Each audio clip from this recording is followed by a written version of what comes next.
They ended a man in his own van, in his own neighborhood, in front of his brother. Then they told the three witnesses who watched all of it happen that their fastest way out of a jail cell is to sign a document and leave the country for good.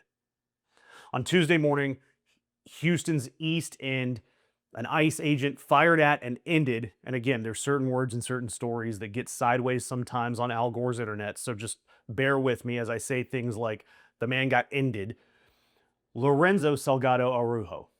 And this happened during what the agency calls a targeted enforcement operation, even though they've claimed that he wasn't the target. And Araujo had lived in this country almost 35 years, running a construction business. He had 3 kids who are US citizens. And his son, Ronaldo, had to find out from a Facebook post. Not a phone call from ICE, not from a hospital, but from a Facebook post. Ronaldo said he recognized his father not by his face, but by his voice. When he heard him crying out for help while he lay bleeding in the street. Ronaldo also said that his father probably panicked in those final moments, worried that these unmarked vehicles that were following him meant somebody was trying to steal his van or steal his tools, the things he needs to make a living in this country. And community organizers in that neighborhood, they say that that fear is widespread because agents have been rolling up in unmarked cars, plain clothes, vests that just say police, no visible badges, nothing telling an ordinary person that this is law enforcement and not an ambush. DHS's official story is that Salgado Araujo tried to run over the agent with his van. We've heard this story before, right? So the agent fired in self-defense. Of course, ICE has offered zero evidence to back up that claim. There were witnesses, though. There were 3 other people inside the van. His brother and 2 of his employees. And all 3 were detained on the spot. And all 3 are the only real independent witnesses that saw everything that happened.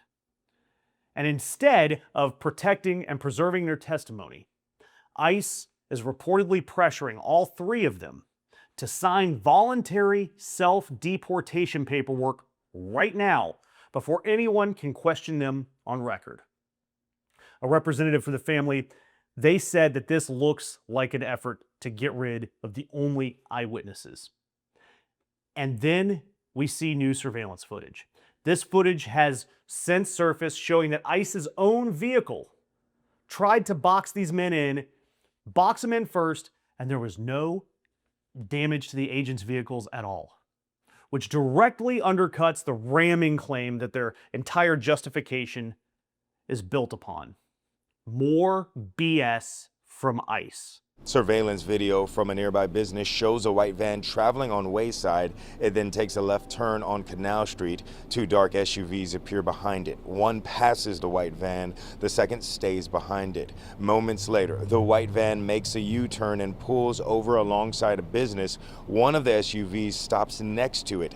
In a statement, ICE said the driver of that vehicle was Araujo and that he tried to evade arrest. They say that he rammed an ICE law enforcement vehicle, adding he refused to follow commands and that the officer opened fire in self-defense. So if the only 3 witnesses to a fatal shooting can be deported before they ever testify, who exactly is that investigation supposed to protect?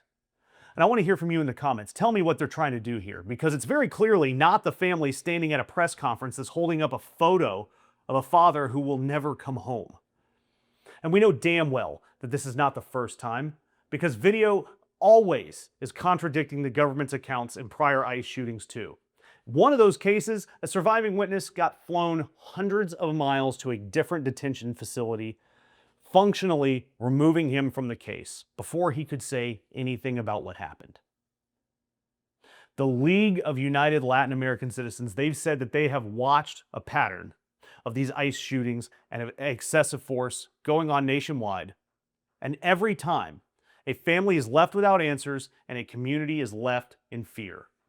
You do not pressure eyewitnesses to do something like this, to leave the country, if your goal is finding out what really happened, finding the truth.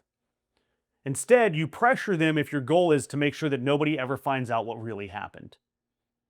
Houston's mayor, he is now fighting his own city's attorneys over whether the city even has the authority to investigate. You've got 4 members of Congress demanding an independent investigation. Hell, even Mexico's president announced her government is planning to file criminal complaints in the United States over Mexican citizens that have been done in by ICE agents. And all of this while ICE arrests climb toward 2,000 people a day nationwide, the fastest pace of this entire administration. Fear and cruelty are the point.